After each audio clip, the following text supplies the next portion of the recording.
And welcome back to the Syracuse Lacrosse Podcast. I am Dan, and I am pleased to be joined by the sports director of CNY Central. I want to make sure I get that title right because the last time you and I talked, you were at Newhouse. Oh my So God, that's that crazy. It's been a things, long time then. yeah. So before we get into all lacrosse stuff, I don't know if you want to get into it. What happened? Like, how did you get into being the sports director at CNY Central? Yeah, so I mean, long story short, like you said, I was at Newhouse when we last chatted, so you knew I wanted to be in this industry. But CMY Central initially had a news job open up. Okay. So I was news reporting for a while.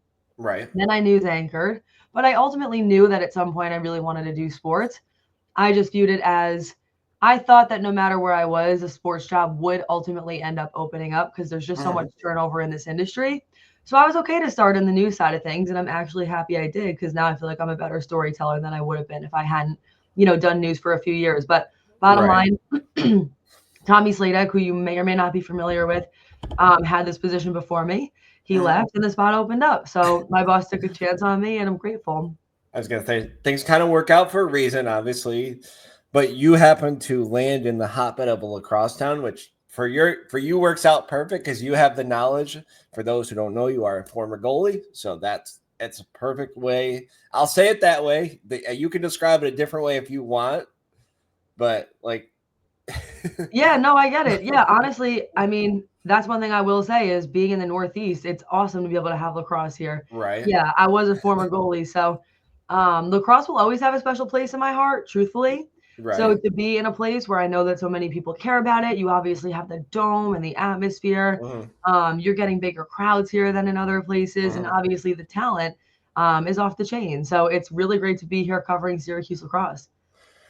Right. So let's get right into it. We talked about it a little bit before we came on, but I want to touch on the women's side first, and then we'll switch over to the men's side.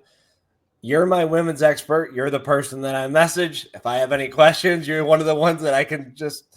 So I want to start with that because a lot of both teams had high preseason expectations. Let's just be fair. They had a lot of upperclassmen.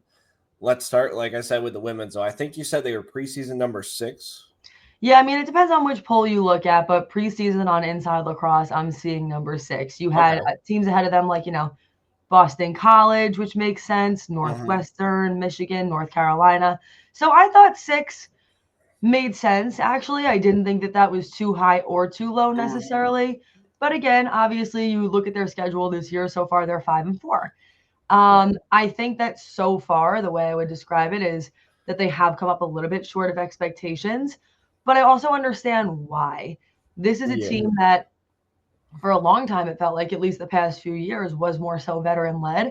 They rely on a lot more freshmen now than they ever did Mhm. before. They're relying a lot on their underclassmen. Yes, they do still have some of the household names that I think fans are used to, like Olivia Adamson, like Emma Ward. But Right. honestly, from the goalie to some of the people you're seeing on the defensive end, and of course, some of their offensive production, it's a lot of younger kids. And there's definitely a pro in having that. You know what I mean? There's fresh talent, and everybody wants to prove themselves, and everybody wants to secure their spot in the starting lineup. So I guess you could consider that a perk. At the same time, there is something to be said for having a younger roster. You're going to have to get to know your roles a little bit better. People are Right. going to have to gel a little bit. All of that stuff impacts wins and losses. Yeah, I think so. It's a good way to put it, right? Because we look at preseason number 6, and you say, okay, championship weekend or bust. We say about it the men's team. We got to start saying about the women's team, just because of this area's expectation. It's not that it's a good or bad thing, but I mean, I had to double check because I thought I looked at something wrong. Syracuse has never won a national championship for women's, which is kind of shocking to me because, like, you look at all the programs that are around and all the schools that have won. I'm like, okay, Syracuse has to be one of them. Like, just legitimately as a fan, like, you're like, how is this area not produced a women's national championship? So we talk about this year. They're number 6. Couple injuries happen. Obviously, things kind of, I don't want to say work out in a bad way because obviously injuries happen, obviously. But then you see their schedule, and it's a tough schedule. It's a gauntlet schedule, obviously. Every game for them is a ranked opponent, top 10, it seems like. Yeah, I mean, your point about the how have they not won a national championship is mind-blowing. Legitimately mind-blowing, at least to me. Right. For the amount of years that they were, and I'm going to be real because I'd be real whether it's been Yeah. like for the amount of years that they were good for, it's disappointing that Yeah. they never won a national championship. It's shocking and it's disappointing. Like Mhm. the amount of times that I feel like I have just watched or witnessed or heard about them being, in the Final Four or in the national championship game. Right. I feel like they had to have been there a couple times at least. To never pull that out is shocking. So I agree with you on that. But yeah, I mean, you look at their schedule and the games that they've already played so far, right? You had and this is just in their 5-4 overall record so far. You had number 7 Maryland, number 2 North Carolina, number 3 Northwestern, number 14 Clemson, number 7 Stanford, number 10 Johns Hopkins. Like it is a gauntlet of a schedule, and they always do that. Yep. But I'm a big believer in if you want to be the best, you have to beat the best. So I'm not mad about this.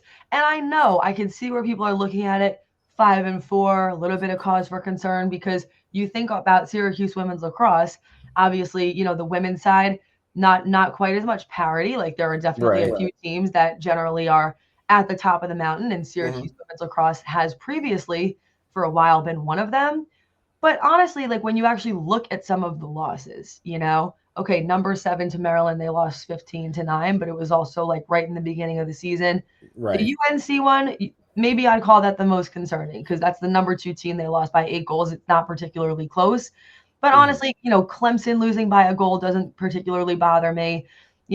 Johns Hopkins losing by 1 goal in overtime does not particularly bother me. I just want to see them compete. I think in the beginning of the year, this is what you want to be doing. You want to be playing against tough teams. It's okay for us to be honest and openly admit that this right now is not a top 5 team in women's college lacrosse, most likely. Most certainly not a top 3. Top 5, maybe. Top 3, definitely not. But that's okay because it doesn't mean they couldn't be by the time the end of the season came around. I was going to say, and that kind of begs the question. Obviously, mentalities change throughout the year, right? You go from championship weekend to maybe it's not championship weekend anymore. Maybe it's, I don't want to say it this way, right? Like make the NCAA tournament. I know it's going to happen. Realistically, it's going to happen. We all know that. But it goes from championship weekend to maybe getting past the first round to maybe getting hot, and then you get to championship weekend. I don't even want to say that in a bad way, but do you think that their expectation has changed, or the media's, I should say, expectation? No, that's interesting. Because I think the answer to those questions are different. I think the media's expectation has changed. But I think if you ask Kayla Trainer, she probably would say no. And that's a good thing. Because honestly, like, let's be real about it.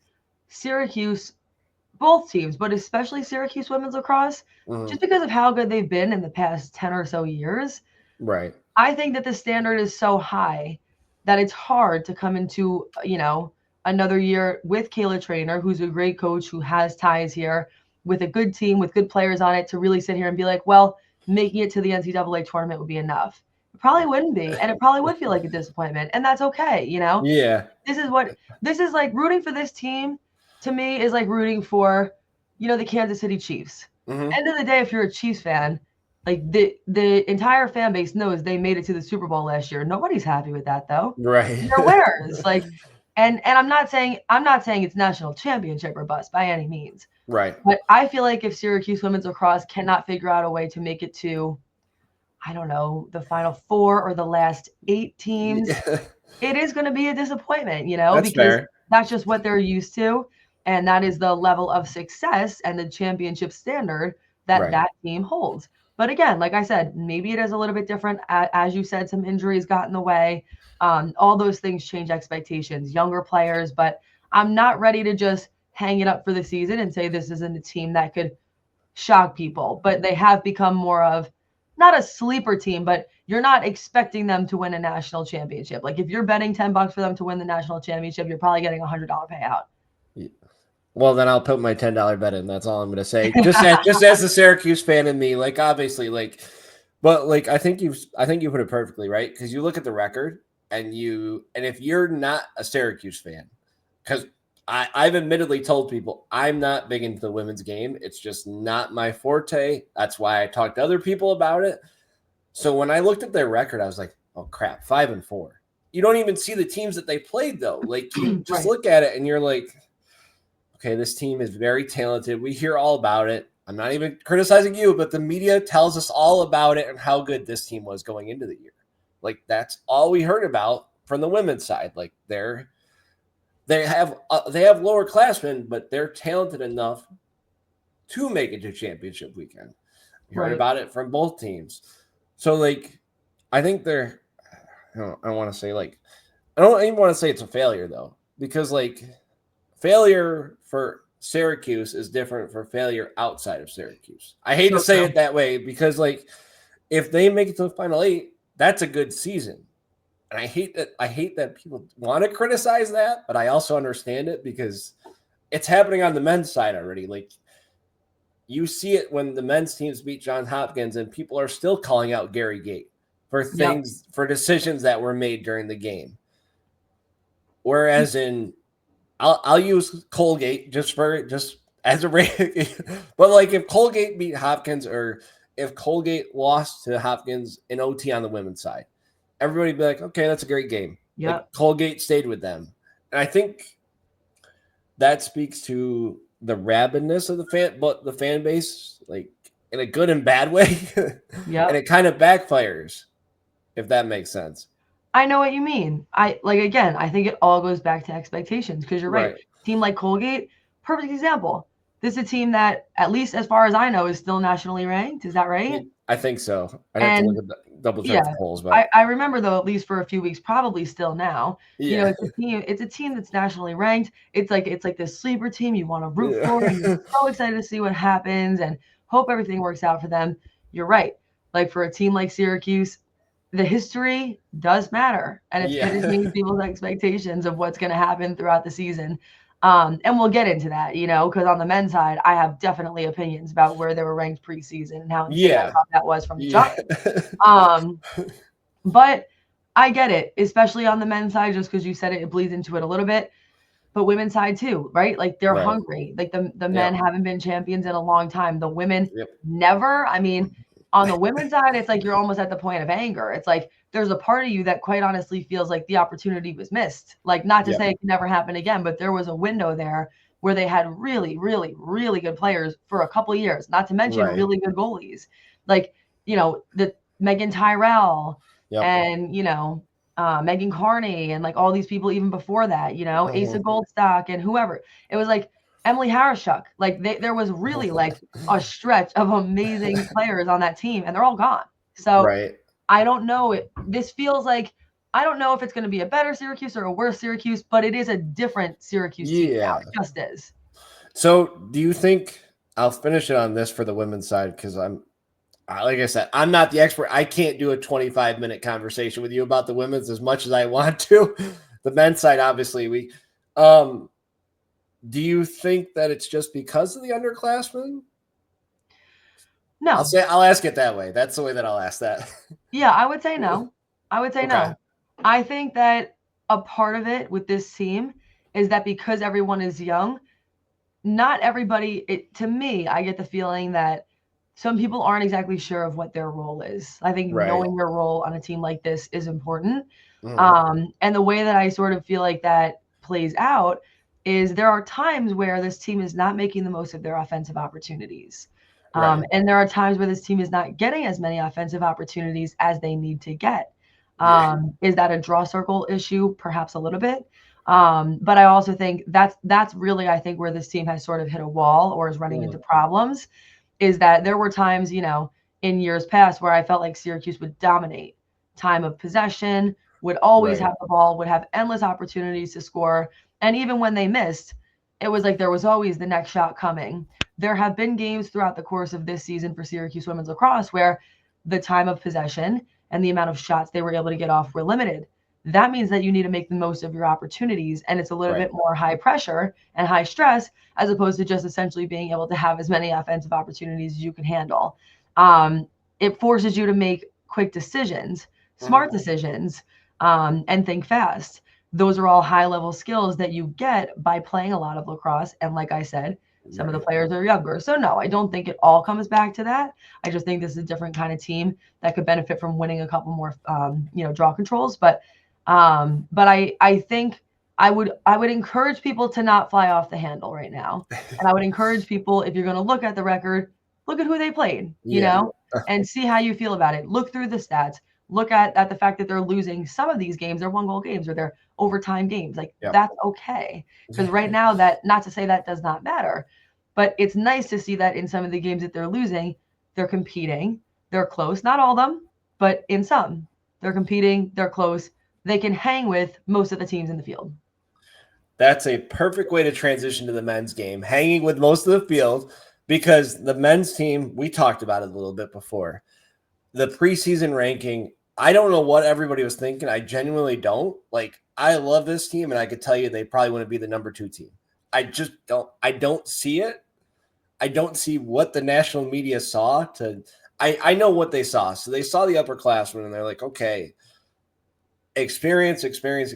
Last year, that they win the first. Now they should be this much. I don't see it though, and I hate to say that. Once again, we go back to the fan part of this.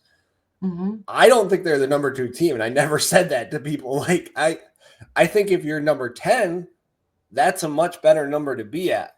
At least for me, like that's where you want to be, because they came in with so much expectation.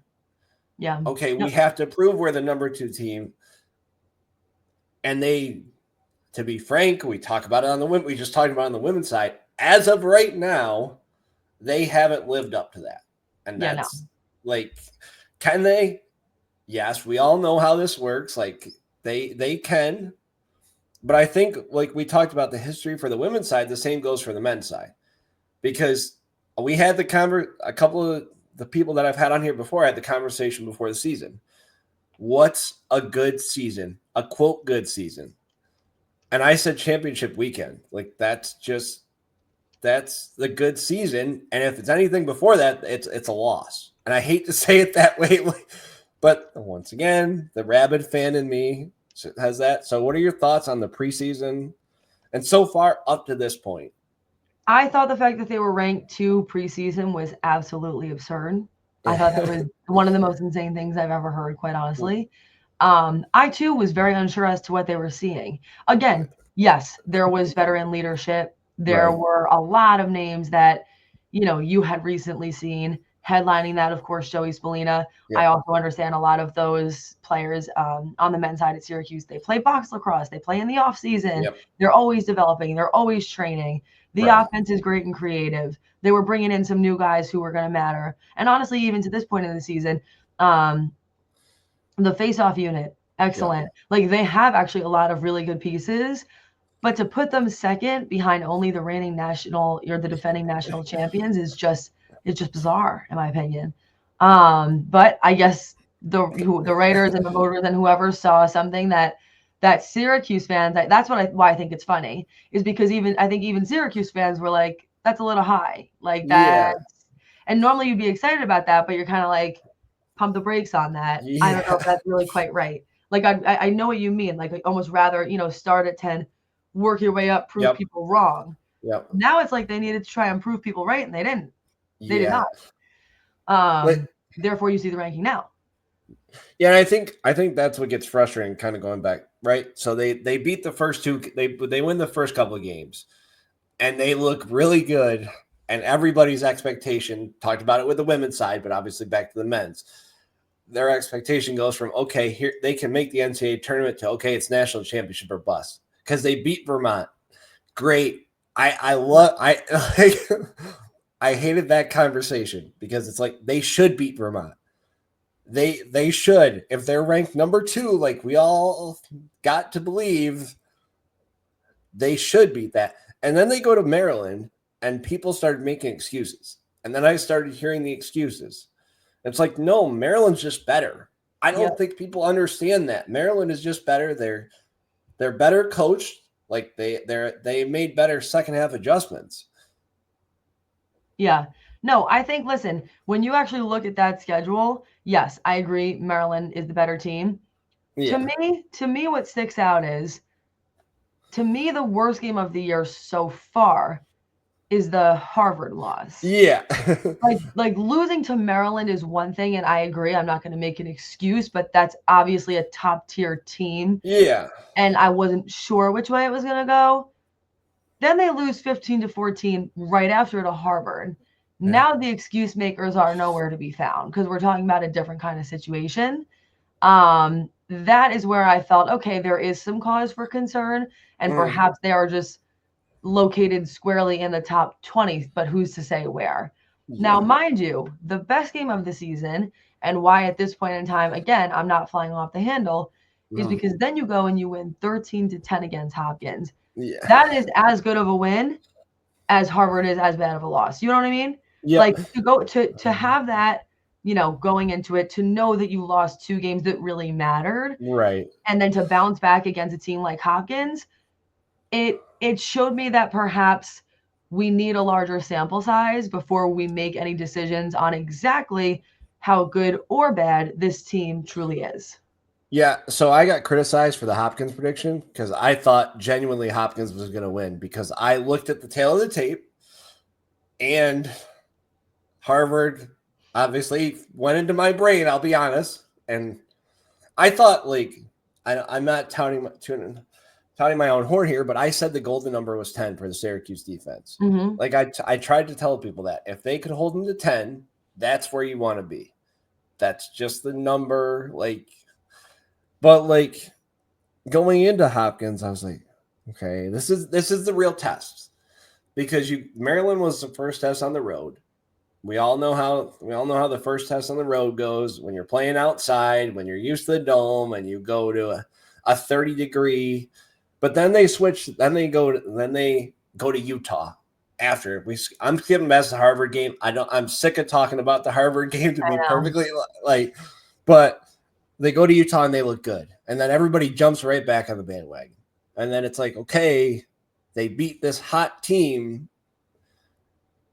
Now they got to do it against Hopkins. And to be honest, now they're entering the gauntlet of their schedule. Right. They've got me, like, so Hopkins is a perfect setup. I think everything worked out great, though, for the men during Hopkins. Like, I kept talking about it. They needed everything to go right. And ultimately, in some ways, it did. Yeah. Like I feel like that's the other thing that makes lacrosse sort of challenging. I guess you could probably say this about a few different sports, but it is sort of funny because it's like they lost that game to Harvard, right? Yeah. But if they played Harvard 10 times, maybe they lose 4 of you know what I mean? Yeah. Like that's the hard part is like I wouldn't sit here and necessarily say Harvard is a better team. Maybe Harvard had a better game. Maybe Syracuse didn't play up to its full potential. That's where consistency comes in. They had a great game against Hopkins where a lot of things went right, but now you need a lot of games like that. Because to your point, the gauntlet's coming. They're going to be really tough, difficult teams to play. Honestly, even Colgate, since you brought it up, Colgate, they're going to play against Colgate in 2 weeks. That's a big game, man. Like that's a game where you really need to show up and show out, or else. Like, not to mention, obviously, and I'm sure a lot of your listeners and viewers know this, but the men's side, obviously, smaller tournament.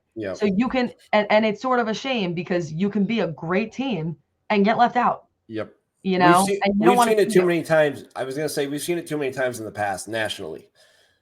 The Notre Dame comes to mind as much as we. Don't get me started. But like I'm not doing that because we're not diving down that rabbit hole because that's a whole 20-minute conversation about how the NCAA needs to fix the NCAA tournament but they enter the gauntlet. I have Colgate as part of the gauntlet. I'll be fair. Like I think Manhattan's the game that people are like, okay, get the experience. Yep. But the scary part is if they come out like they did against Harvard and Manhattan goes into the fourth close, that experience kind of goes out the door, and then you've got to kind of look at it like, okay, we have to win this because that's the game you have to win. Must win. Like that's not even a question. Even like a Colgate or something. Right. I feel like as long as you're playing against ranked teams, then anything can happen, and it's all understandable and respectable. If they lose to a team, they won't though. They won't. They'll win that game. They'll win that game handily. I truly believe that.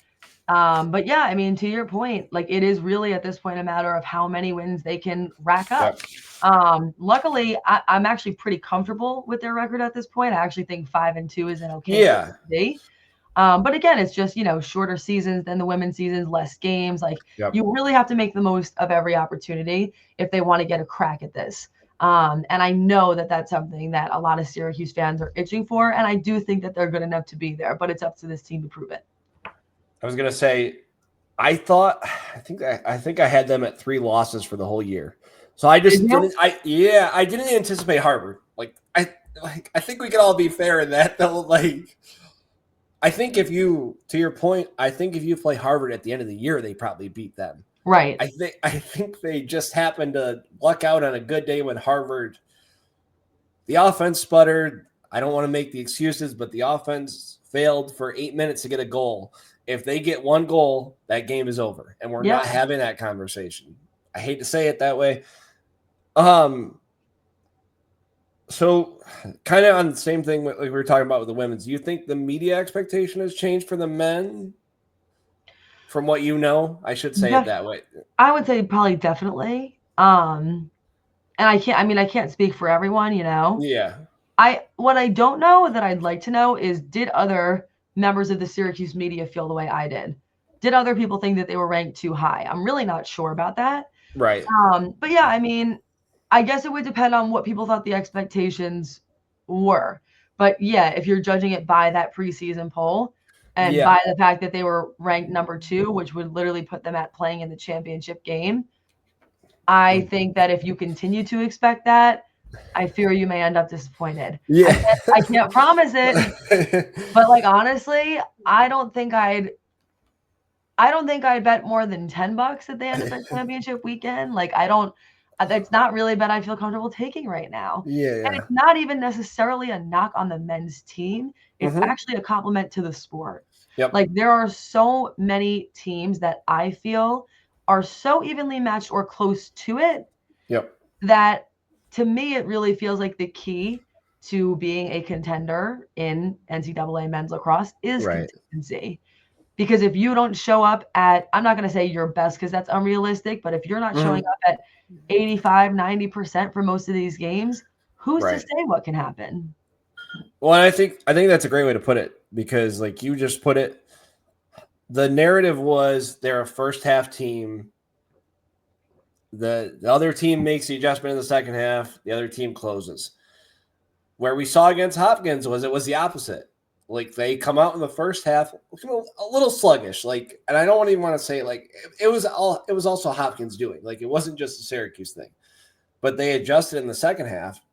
Now, like you said, I need to see it for both halves during the game, because you can't get away with just a halftime adjustment against Carolina.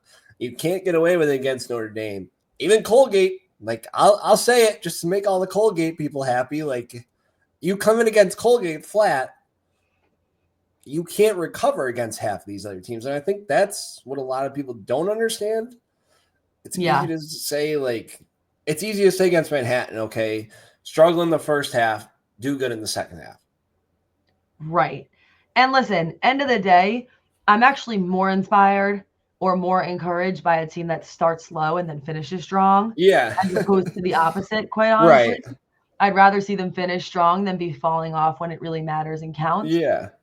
But to your point, I'll just use Colgate as an example because they have a really interesting style of defense, and it's sort of this really physical defense, and it's hard. I remember them coming back into the Dome, I believe it was last season, and I remember just feeling like, wow, this is a team that's defense impressed me. Syracuse really had to work hard here to get good looks.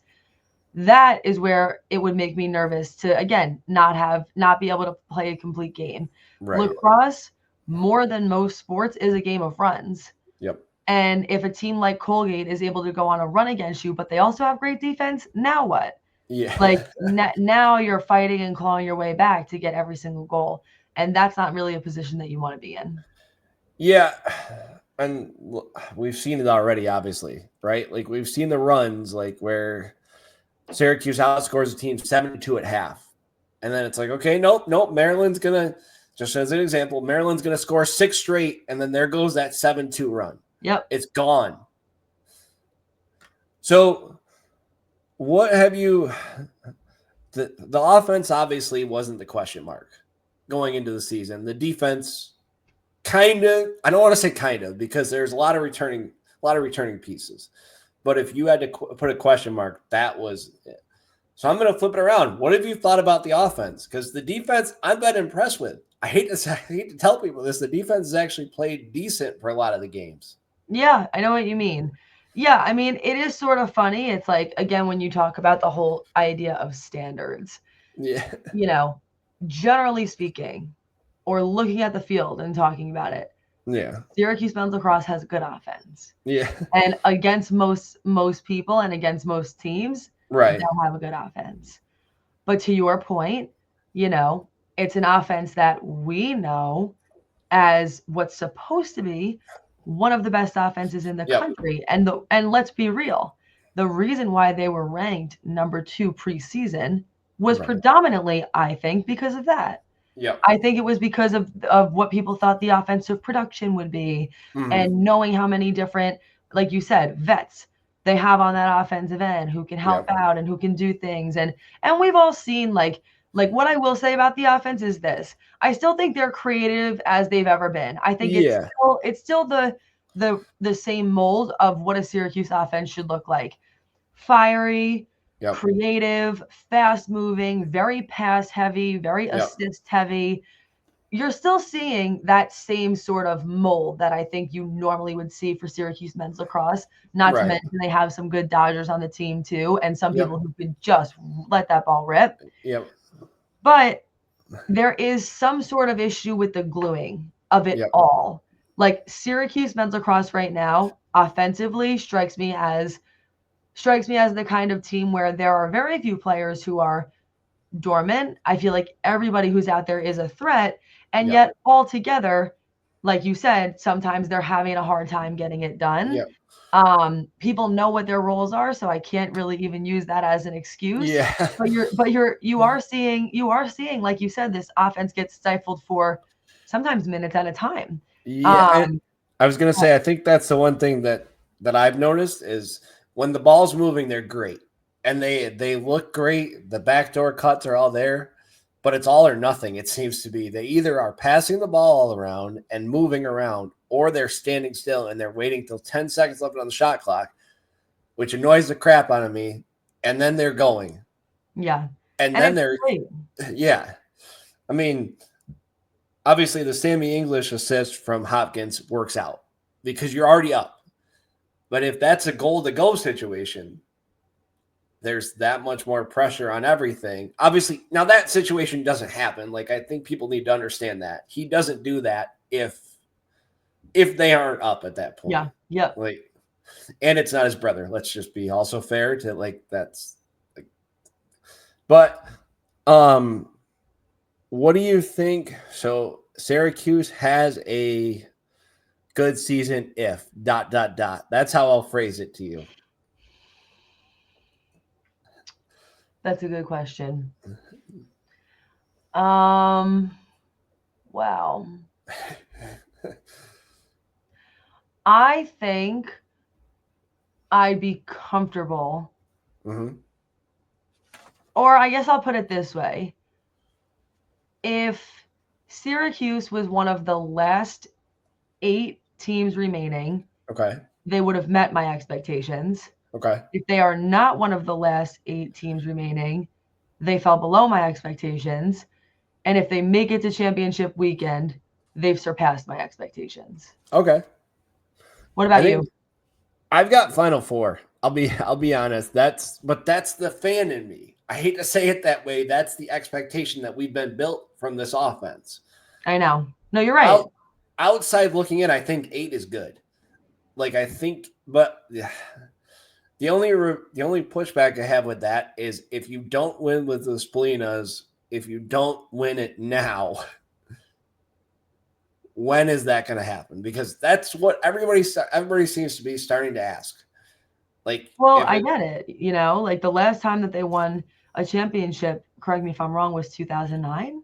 Yeah, I actually had one of the midfielders on a couple weeks ago to talk about that because we chatted about how things have changed. That's how I'll put it politically. I'll just say it that way. I mean, that's over a decade ago. You Yeah. know, like it's definitely a different team now.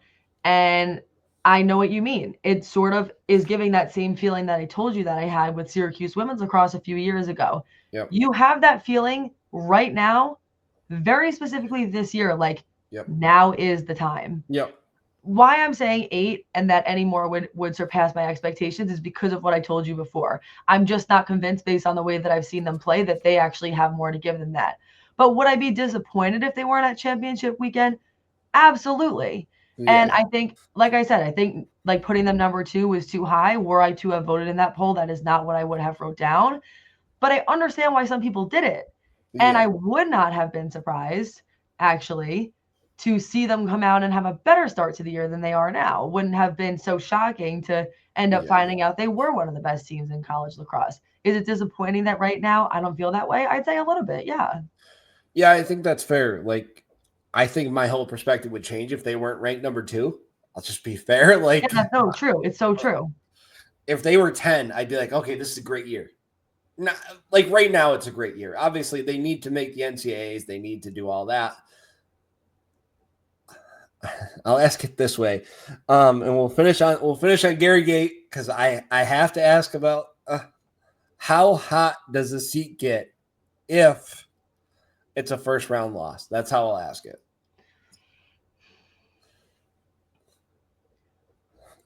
Honestly, I don't think it's that hot yet. Okay. Not because it's not that he honestly hasn't even necessarily done like a great job since he's been on the men's side. But Yeah. honestly, I just think the loyalty there is so high and he's so immersed in it and he's Yeah. been with Syracuse for so long Right. that I'd be floored to see him Okay. get fired at the end of this year. I think the seat gets hot if he does not make the playoffs at all. Like Okay. I think the seat gets hot if he misses the NCAA tournament.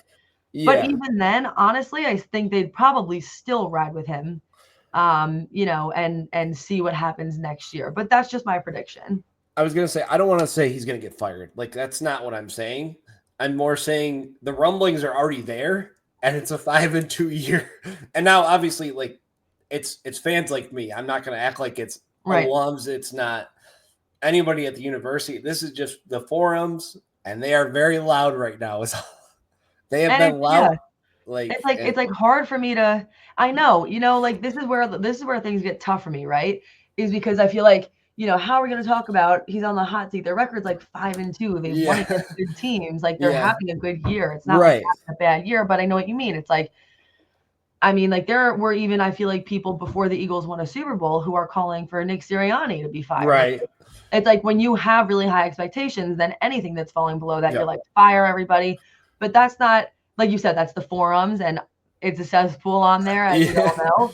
Yeah, But you know, and just because people say that doesn't mean they're right. It doesn't mean they're wrong. It's all right. people's opinions. But I do think in Syracuse sometimes, you know, the fandom will definitely lean towards let's make some changes, which is not a bad thing. I mean, No. honestly, sometimes the university I feel like has been slow Yep. to cut ties with people who they should have. I loved Dino Babers. I thought he was a great guy, but Yep. I wouldn't have minded having Fran Brown sooner. Obviously, it's easy for me to say that now since the season's rocked, but you know, I think that could have happened. Like you want to talk hot seats, I feel like maybe that's Adrian Autry. Like he probably has one more year before real decisions are made. But that's also again a team where the standards historically have been very high and he fell mightily below that. Mightily below. To me with men's lacrosse, I don't see it as such. I don't think they are falling far enough below their standards that you can, you know, necessarily blame Gary Gate for it. I would agree with that. I think the only thing that hurts him, I hate to say it this way, is that he's an alum and what he did playing and switching from the women's side, because all we heard about was how great of a men's coach he was going to be. And that's what the university claimed. I'm not saying they're wrong. Obviously, that's what we were told. That's why they made this. That's why they made the switch. I won't get into it any more than that because there's a lot I could say about that. But I just don't know. if he doesn't win in the next 2 years, I'll just say it this way. I'll win. I'm not even, or at least Final Four. That's the Yep. way that I'll say it. Okay. I don't know how he has a job. And I hate to say it that way because I love him as a player, but that's okay. I'm starting to hate him as a coach. That's the way that I'll say it. That's okay though. Like that's okay for you to say that. And I understand where like the fandom can take over in that way, you know? It's like and also let's just be honest about another thing. Just because somebody is a great player doesn't actually always mean they are a great coach. Yep. But I actually do tend to think that he is a pretty good coach. Yeah. So yeah, it's hard, right? It's always that question of, you know, do you let coaches try and continue with their current style, or do you bring in a new coach who could quite honestly change the entire structure, the entire rhythm? Not to mention, to tell you the truth, Gary Gait in general has such a big name in lacrosse that I feel like there are probably some recruits who come here solely based on the fact that, or at least in part because they want to play for him. So if you are firing him, then I do want to see you bringing in another big name guy or a guy with a really great personality who's actually going to be able to reel in very high level recruits. I was going to say, I don't know how much more time you have. So you tell me when you're out is. I think the name that I've heard that people want is John Galloway because of what he's been able to do at Jacksonville. You know what? Honestly, I'm not mad about that. Like that's actually not a bad call. Like that's actually a pretty good move. It's interesting, you know? And again, I don't know why. I do find it funny, I will say, or interesting how the Syracuse fan base, but especially the Syracuse University administration, leaders, decision makers, I feel like all they ever want to do is bring people back here who have played previously. Which is kind of ironic if you think about it, because I don't know if you'd agree with this, but in my mind right now, the best, most successful coach we have here at this moment is Fran Brown, and he has no ties at all. I mean, he has ties to the Northeast, but that's it, and that was enough. You know, like you don't always need somebody who was a former Orange player, but I will say, I do. Like, I guess my point is, I don't think you always need to follow the orange brick road. That's just how I feel.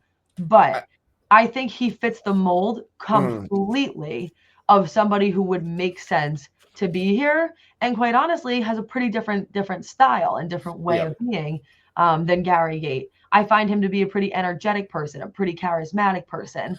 And a person with a good personality. And when you talk about recruiting high-level talent, I have been saying at least recently that I think the two most important things are having a coach that the players want to fight for and want to play for, and probably having some money from the NIL standpoint too.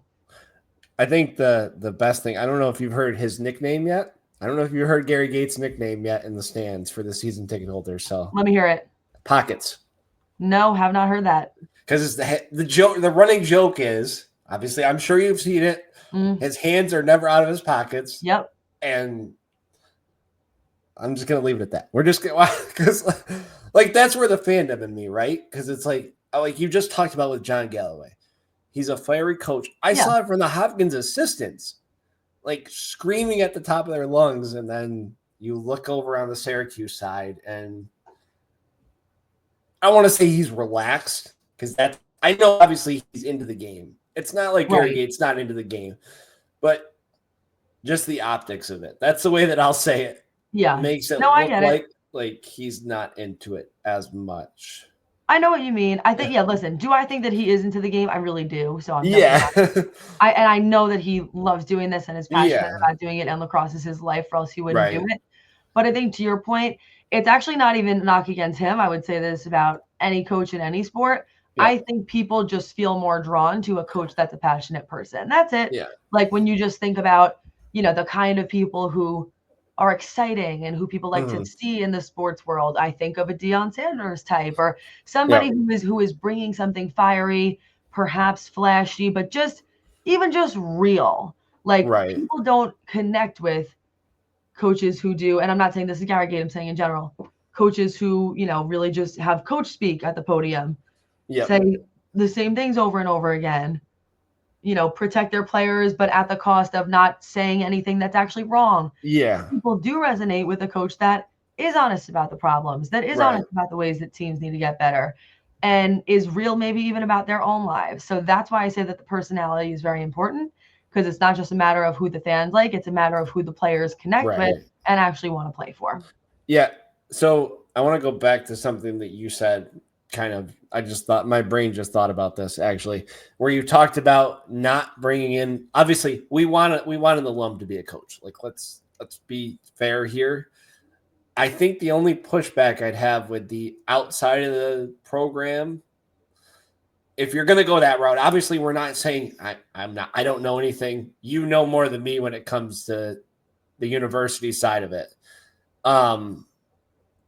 I don't think there's a lot of coaches that would meet the Syracuse standard, is how I'll phrase it. Which is also part of the reason why I say it would be hard to fire Gary Gates. Yeah. You know, not to say that there aren't better coaches out there, but I know it's, and this will probably have to be my last question, by the way. Okay. But that's where I sort of have a hard time with this, and I teeter back and forth. Listen, I'll be honest, like I told you, you have the fan, and you I believe grew up here. Like it's a different story, and of course you would want an alum. I'm not saying I wouldn't want an alum. Yeah. So nobody get it twisted. What I am saying is open up a national search and then hire the best person for the job. That's it. Like if the best person for the job is somebody who has orange ties, great. But we don't have to hire them just because they're family. Like let's hire somebody who is a great coach too, right? Yeah. Like, and that's how I feel about Felicia Leggett-Jack. Like she had ties here, but she was also a great coach and a great hire. Like it made sense to hire her. She had previous experience at Buffalo. She fit the mold of what Syracuse wanted. And in her first year, she exceeded expectations. This year fell short. But I thought that made sense. So that's all I'm saying is make sure that it's a hire that makes sense. And it's somebody who the university truly believes could surpass Gary Gate in terms of expectations and playing style. John Galloway would be a great head coach, and I would back that 100%.